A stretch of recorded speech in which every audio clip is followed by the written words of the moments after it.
इस क्वेश्चन के अंदर दो स्टेटमेंट गिवन है दोस्तों, स्टेटमेंट फर्स्ट और स्टेटमेंट सेकंड। ज़्यादा डीप नहीं जाना है हमें, पेपर के लिए हमें इतना पता करना है, प्रीएम्बल के रिगार्डिंग दो स्टेटमेंट है, दो स्टेटमेंटों को आज याद कर लो। ये कॉन्स्टिट्यूशन का पार्ट है या नहीं है? हाँ है, स्टेटमेंट सही है। ये जस्टिसेबल है या नहीं है? नहीं है। देखो, जस्टिसेबल होना ना होना डिपेंड करता है कि क्या प्रीएम्बल किसी को कोई चीज़ करने की पावर दे रहा है। प्रीएम्बल खुद में एक मिनी कॉन्स्टिट्यूशन है। देखो, कॉन्स्टिट्यूशन में बहुत सारी चीज़ें हैं जो किसी को करने की पावर देती भी हैं और छीनती भी हैं, ठीक है, तो वो जस्टिसेबल है। लेकिन प्रीएम्बल कॉन्स्टिट्यूशन के अंदर बहुत सारी चीज़ें जस्टिसेबल है, नॉन जस्ट, लेकिन प्रीएम्बल खुद में जस्टिसेबल नहीं है। देखो, ये लेजिस्लेचर को ना तो पावर बनाने से रोकता है, ना ही उसको इंप्लीमेंट करने से रोकता है। मतलब इट्स लाइक अ फिलॉसफी, ठीक है।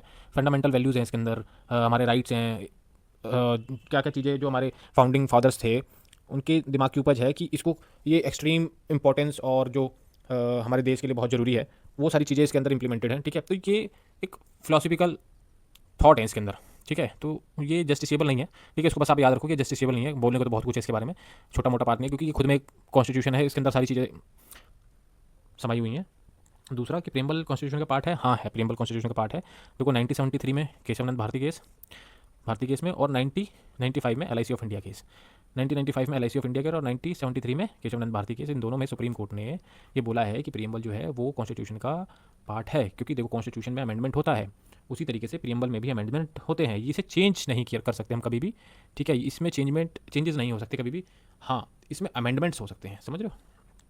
और अमेंडमेंट होने भी बहुत जरूरी है। देखो, समय की क्या नीड है, उसके हिसाब से अमेंडमेंट होने बहुत जरूरी है। कब किस लॉ को लाना है, कब किस लॉ को नहीं लाना, कब किस बिल को लाना है, वो टाइम के हिसाब से ही चलता है।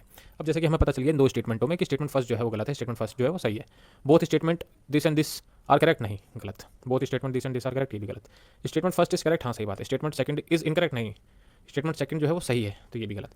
बचा हमारा ये, तो इसका आंसर हो जाएगा डी। दो चीज़ें आपने याद करी कि प्रीएम्बल जो है कॉन्स्टिट्यूशन का पार्ट है, दूसरा ये जस्टिसेबल नहीं है। इसको याद रखो, ये आगे पेपर के अंदर जो है वो एलिमिनेशन में बहुत काम आने वाला है। दो स्टेटमेंट भी याद होगी प्रीएम्बल के रिगार्डिंग, और हमारा क्वेश्चन भी डन हो गया। होप सो आपको ये क्वेश्चन समझ में आया होगा, और जितनी नीड है उतना हमने समझा। देखो, डीप इन द क्वेश्चन जाने का कोई फायदा नहीं, पूरा चैप्टर पढ़ना पड़ जाता है। आपको पता है कि यूपीएससी जो है वो अंडर द सन सब कुछ पूछ लेती है। अब हम सोचें कि भाई हम सब कुछ पढ़ लें तो वो इम्पॉसिबल है, लेकिन हाँ, इससे अंडरस्टैंडिंग बढ़ेगी, हमारी छोटी छोटी चीज़ें कनेक्शन बढ़ेंगी इन क्वेश्चनों से।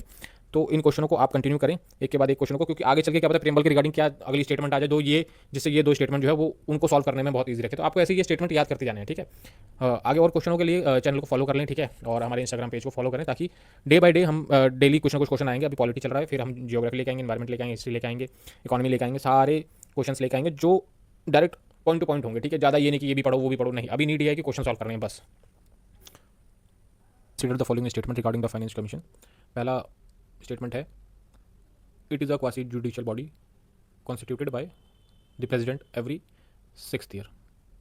Quasi judicial 6th year. देखो, कभी कभी क्वेश्चन में ना चीज़ों को ध्यान से देखना पड़ता है। देखो, प्रेसिडेंट, बॉडी, ठीक है, ये सारी चीज़ें क्वेश्चन में चेंज नहीं होती, चेंज होती है। देखो, क्या आपको क्वासी जुडिशियल के बारे में पता है? क्या ये सच में 6 साल पे आता है, 7 साल पे आता है, 8 साल पे आता है, या 5 साल पे आता है? ये चीज़ें होती हैं पकड़ने वाले क्वेश्चन के अंदर, ठीक है। तो पहली स्टेटमेंट जो है वो गलत है, क्योंकि ये क्वासी जुडिशियल बॉडी तो है, लेकिन ये 6th ईयर पे नहीं, हर 5th ईयर पे आता है, ठीक है। इसको बनाया जाता है थ्रू बाय प्रेसिडेंट बनाया जाता है, ठीक है। Second, chief justice of the chief justice of a high court can be appointed as its chairman. देखो, वैसे तो ये ऑप्शन ठीक है, ठीक है, लेकिन इसके अंदर पढ़ने वाली एक चीज़ ये है कि हमारे जो 3 ऑर्गन्स हैं, स्टेट के 3 ऑर्गन्स जो होते हैं, लेजिस्लेचर, एग्जीक्यूटिव और जुडिशरी, ठीक है, इन तीनों में से इसका कोई भी चेयरमैन बनाया जा सकता है। पब्लिक फिगर होनी चाहिए, वो पर्सनैलिटी जो पब्लिक फिगर होनी चाहिए। जैसे कि ये चेयरमैन जो है chief justice of high court है, ये तो ये जुडिशरी मेंबर हो गए। उसी तरीके से एग्जीक्यूटिव मेंबर भी हो सकते हैं, लेजिस्लेटिव मेंबर भी हो सकते हैं। इसके अंदर कोई वो चीज़ नहीं है कि एक पब्लिक फिगर होना चाहिए, जाना मैना, और ये 3 फिगर के अंदर होना चाहिए, ठीक है। स्टेटमेंट लास्ट क्या करिए, its recommendation are only advisory in nature. अभी देखो, क्वासी जुडिशियल बॉडी है, प्रेसिडेंट बनाती है, ठीक है, फाइनेंस कमीशन को। अब फाइनेंस कमीशन क्या करता है, फाइनेंशियल या फिजिकल जो मैटर्स होते हैं उसमें ये अपनी रिकमेंडेशन देता है। अब रिकमेंडेशन देने के बाद अब भाई कोई आपको, जैसे कि क्वासी जुडिशियल बॉडी है, तो गवर्नमेंट के ऊपर है ये इसकी स्टेटमेंट को इम्प्लीमेंट करे या ना करे। कि अगर रिकमेंडेशन देता है तो वो सिर्फ एडवाइजरी है नेचर में, वो कॉम्प्लीमेंट्री नहीं है। कहने का मतलब ये कि अगर रिकमेंडेशन दे दिया इसने गवर्नमेंट, तो गवर्नमेंट के ऊपर डिपेंड करता है कि वो उसको इम्प्लीमेंट करेंगे, ठीक है, करेंगे या नहीं करेंगे।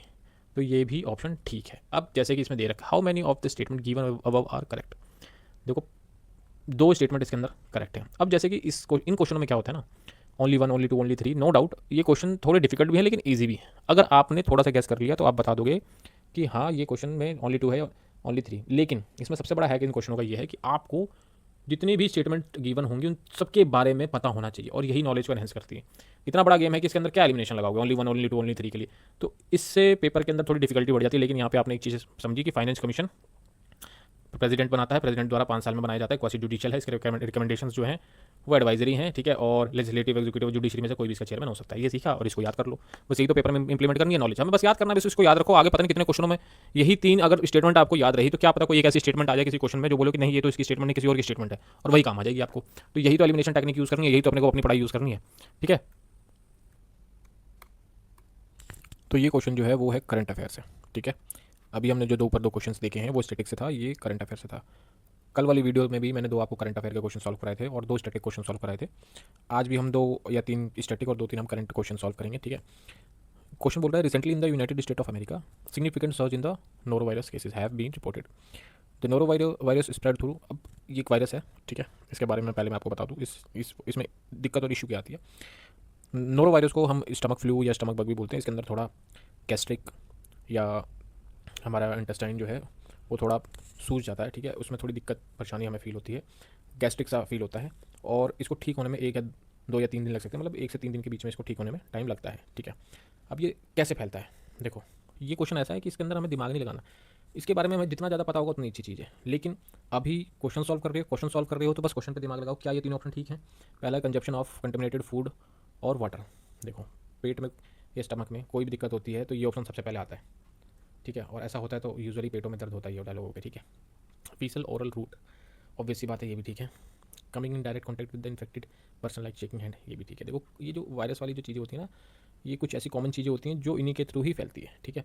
तो इस क्वेश्चन में ये तीनों ही ऑप्शन ठीक है, बस इससे ज़्यादा आपको नहीं पढ़ना है, आगे इसके बारे में कहीं आएगा तो हम और डिस्कस करेंगे। फिलहाल के लिए इस क्वेश्चन में ये 3 ऑप्शन आप याद कर लो, ठीक है। दूसरी बात कि ये जो है ये एनवायरनमेंट रेजिस्टेंट हैं, ये हाई टेम्परेचर में, ठीक है, और फ्रीजिंग पॉइंट में, जितना लोअर फ्रीजिंग, ये दोनों में सर्वाइव कर सकते हैं, ठीक है। इस चीज़ को याद रखना, ये काम की चीज़ हो सकती है, आपको कुछ अलग से पूछा जाएगा तो ये एनवायरनमेंट में बहुत रेजिस्टेंस है, इसलिए थोड़ा इनका अपग्रेडेशन हो गया था, ठीक है। लेकिन हाँ अभी एक चीज़ और है, इनका कोई स्पेसिफिक मेडिकेशन अभी मार्केट में नहीं है, ये नॉर्मली जो दवाइयाँ चली हुई हैं वही हैं, कोई पर्टिकुलर नोरो वायरस केस के लिए कोई दवाई अभी नहीं बनी है, ना ही मार्केट में है। तो इसको 1 से 3 दिन ठीक होने में लग जाता है। इसको स्टमक फ्लू या स्टमक बग भी बोलते हैं, ठीक है। टेम्परेचर रेजिस्टेंट होता है, मैंने आपको बता दिया। तो ये कुछ चीज़ें हैं, इनके बारे में याद रखना।